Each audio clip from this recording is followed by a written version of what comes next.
नमस्कार। आज की इस चर्चा में एक ऐसे विषय की गहराई में उतरते हैं जो जीवन के सबसे कड़वे सच से जुड़ा है। गरुड़ पुराण जैसे प्राचीन ग्रंथों का विश्लेषण करें तो पता चलता है कि किसी की अर्थी को कंधा देना बस एक सामाजिक जिम्मेदारी या रस्म भर नहीं है। इसके पीछे एक बहुत गहरा, बिल्कुल रहस्यमयी विज्ञान छिपा है। तो सवाल ये है, क्या अर्थी को कंधा देना सिर्फ एक फर्ज है या फिर ये एक खतरनाक ऊर्जा का लेन देन है? जब कोई किसी बेजान शरीर को कंधा देता है ना, तो सतह के नीचे उस अदृश्य दुनिया में बहुत कुछ घट रहा होता है जिसे हम अपनी खुली आंखों से देख ही नहीं सकते। चलिए इस पूरी प्रक्रिया को आज डिकोड करते हैं। हम समझेंगे इस अदृश्य ऊर्जा के खेल को, कंधा देने के असली पुण्य को, अंतिम यात्रा के कुछ बेहद कड़े नियमों को, शमशान के उन छिपे हुए खतरों को और शुद्धिकरण के विज्ञान को। और हाँ, आखिर में उस परम आध्यात्मिक सत्य पर भी बात करेंगे। तो सबसे पहले बात करते हैं उस अदृश्य ऊर्जा के लेन देन की।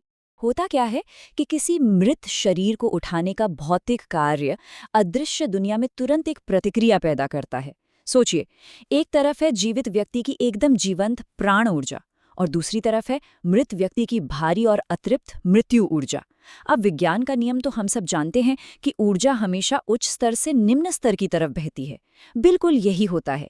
जब कोई शव को कंधा देता है तो उसका आभामंडल उस मृत शरीर की नकारात्मक ऊर्जा से सीधे रगड़ खाता है। और अगर मरने वाले की ऊर्जा बहुत भारी थी तो ये एक तरह का आध्यात्मिक संक्रमण बन सकता है। इसी वजह से कई बार कंधा देने वाले को अचानक तेज बुखार या बहुत ज्यादा थकान महसूस होने लगती है।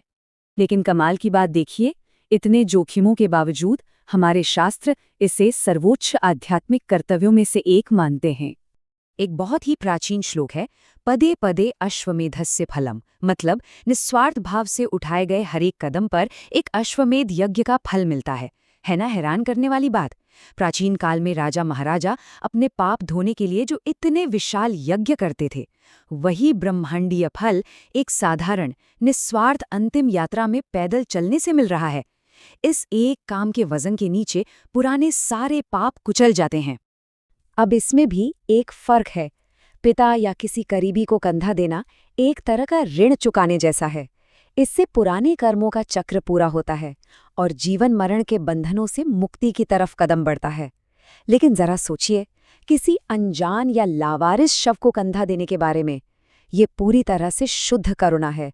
इसमें रत्ती भर भी मोह नहीं होता। शास्त्रों के अनुसार ऐसा करने वालों पर सीधे भगवान शिव का आशीर्वाद बरसता है, जो उन्हें अकाल मृत्यु और जीवन के बड़े संकटों से बचाता है। अब क्योंकि इसमें इतनी तीव्र ऊर्जाओं का खेल है, तो इन खतरनाक ऊर्जाओं से सुरक्षित निकलने के लिए कुछ बहुत ही विशिष्ट प्रोटोकॉल और नियमों का पालन करना अनिवार्य बताया गया है। घर से निकलते समय हमेशा शव का सिर आगे की तरफ रखा जाता है। ये घर के प्रति आत्मा के मोह को दर्शाता है। लेकिन जैसे ही शमशान के द्वार पर पहुंचते हैं, दिशा बिल्कुल बदल दी जाती है। पैर आगे कर दिए जाते हैं। ये आत्मा को ये बताने का एक बहुत ही गहरा मनोवैज्ञानिक तरीका है कि अब वापस लौटने का समय खत्म हो चुका है। अब बस बिना पीछे मुड़े आगे की यात्रा करनी है। इसके साथ ही इस यात्रा के कुछ बेहद कड़े नियम भी होते हैं, जैसे कंधा हमेशा विषम संख्या यानी ऑड नंबर्स में कदम चलकर ही बदलना चाहिए। पूरी यात्रा के दौरान एकदम मौन रहना होता है या फिर राम नाम सत्य है का जाप करना होता है। और पता है, ये जाप सिर्फ दूसरों को सुनाने के लिए नहीं है। असल में ये नकारात्मक ऊर्जा या आत्मा के संभावित क्रोध के खिलाफ एक मजबूत कवच का काम करता है। इस दौरान कोई भी सांसारिक या व्यापारिक बातचीत एकदम मना है और अगर मृत्यु अप्राकृतिक है तो विशेष मंत्रों का प्रयोग किया जाता है। लेकिन एक बहुत ही महत्वपूर्ण सवाल ये उठता है कि किसे कंधा देने से बचना चाहिए। जो लोग शारीरिक रूप से कमजोर या बीमार हैं, सूतक वाले घर के सदस्य, नवविवाहित और आमतौर पर महिलाओं को इससे बचना चाहिए। अब इसे कोई भेदभाव मत समझिएगा। ये असल में आध्यात्मिक सुरक्षा का एक उपाय है। इन लोगों का ऑरा मंडल या तो बहुत संवेदनशील होता है या फिर उनकी रचनात्मक ऊर्जा बहुत अधिक होती है। ऐसे में शमशान की भारी और विनाशकारी ऊर्जा उन्हें गंभीर नुकसान पहुंचा सकती है। खैर, शमशान घाट पहुंचना सफर का अंत नहीं है, बल्कि असली छिपे हुए खतरे तो शमशान के अंदर प्रवेश करते ही शुरू होते हैं। यहाँ एक बहुत बड़ा मिथक है जिसे तोड़ना बेहद जरूरी है। शव यात्रा के दौरान रास्ते में जो खील और सिक्के फेंके जाते हैं ना, वो कोई दान नहीं होते। दरअसल ये अदृश्य शक्तियों, भटकती आत्माओं और शमशान के रक्षकों के लिए एक प्रकार की रिश्वत होती है। इसका सीधा सा उद्देश्य उनका ध्यान भटकाना होता है, ताकि वे इस शांतिपूर्ण शव यात्रा में कोई बाधा न डालें। इसी वजह से शमशान के अंदर कुछ बहुत ही सख्त वर्जनाएं हैं। फेंके गए सिक्कों को तो भूल कर भी नहीं उठाना चाहिए, क्योंकि उनमें शापित ऊर्जा होती है। वहां थूकना भी सख्त मना है।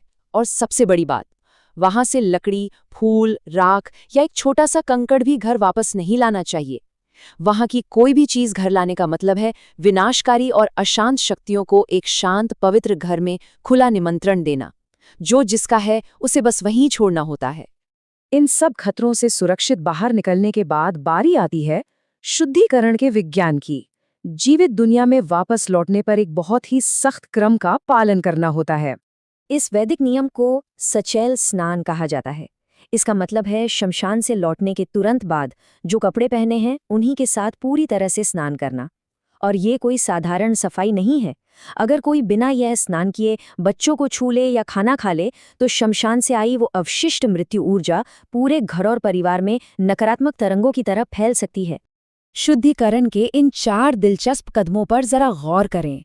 पहला, कपड़ों सहित नहाना।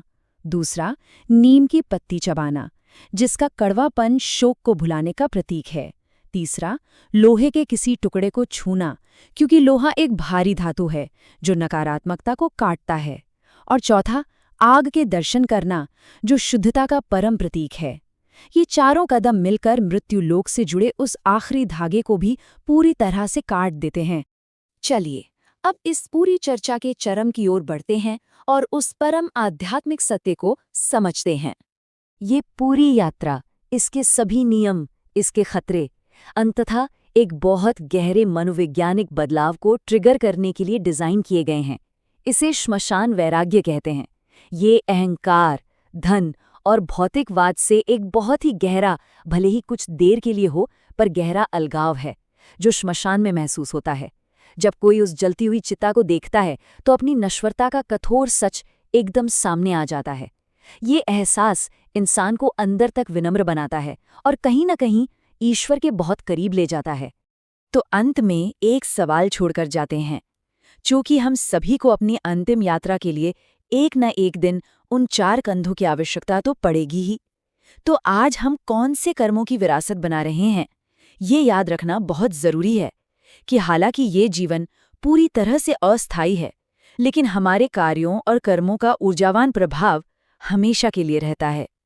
इसी विचार के साथ आज की इस चर्चा को यहीं विराम देते हैं। इन गहरे आध्यात्मिक सत्यों पर विचार जरूर कीजिएगा।